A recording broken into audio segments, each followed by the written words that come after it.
Hey boat friends, you are with me right now. We're going to do something really interesting. We are going to go see a 1,000-foot Great Lakes ship that unfortunately has a broken rudder shaft waiting to get repaired. Take a look, we're out on the Superior Bay. We are gunning it towards the Blotnick Bridge to see this ship. We will stay a safe distance away from the ship, but we're going to be really close. Take a look at the sneak peek. You can see the propeller, the rudder. We're going to be right on top of it so you know exactly what is going on with the ship right now.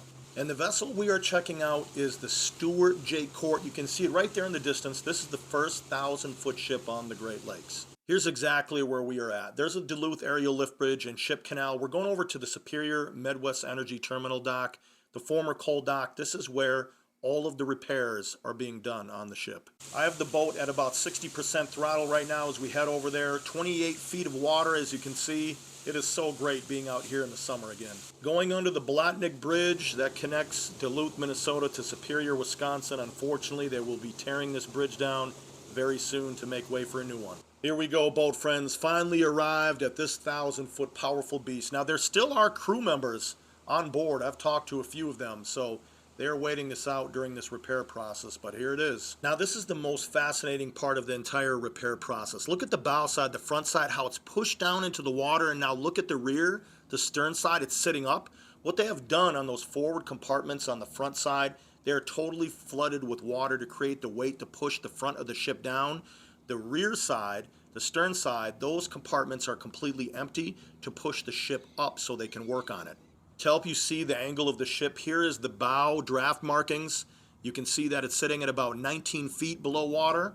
Midship, it's sitting at about 13 feet, and the stern side is sitting at about 10 feet, so you can see that gradual incline to the stern side. Now you can really see it. Look at the bow sitting down in the water. Here's midship. You can see it's lifting up, and then as we look down towards the stern, you can see it sitting up out of the water. Actually, you can see some discharge down there. Let's zoom in a little bit.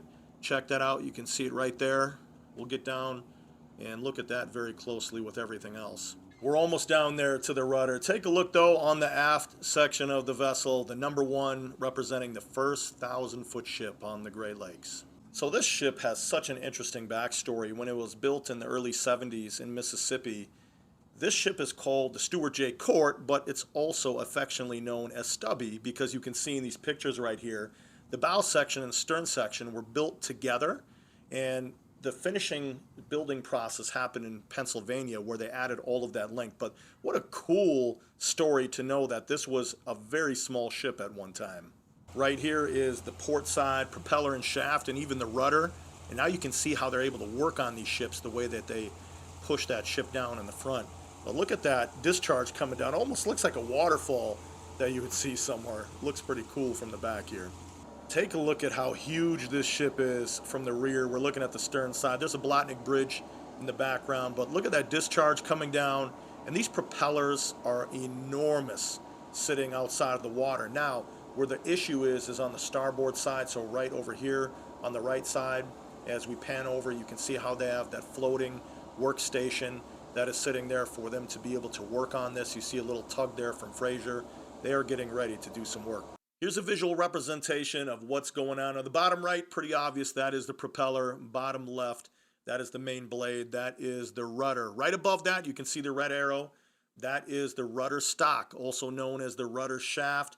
That is what is broken. That is what they're fixing. Now look, you're not going to AutoZone or any auto parts store to be able to get that replacement part. This is special order.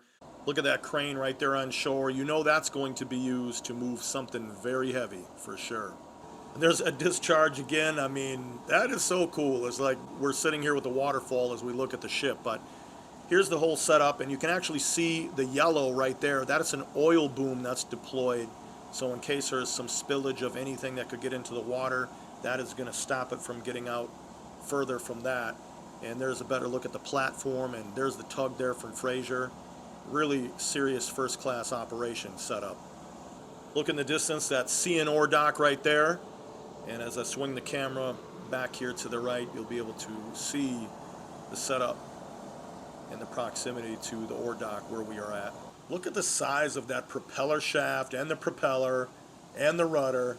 And why not? Let's just put the Stewart J. Cort waterfall back into the video one last time as we look up at that discharge coming down. Let's do a throwback. Have you ever heard the horn blast from the Cort? I think it's underrated. What do you think in the comment section? Let all the boat friends know your thoughts.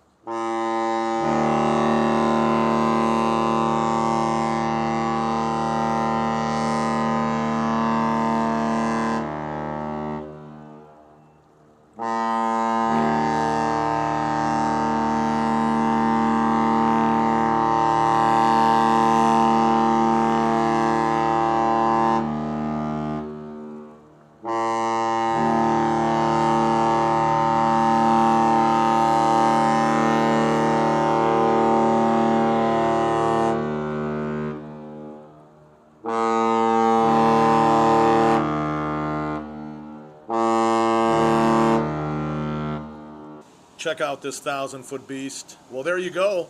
This is how 1,000-footers get repaired, sometimes on the Great Lakes, by the excellent team over at Fraser Shipyards. If you enjoyed this video, please hit the like button on the way out. It'll allow people that love the ships to find the channel, and also subscribe. It doesn't cost you anything.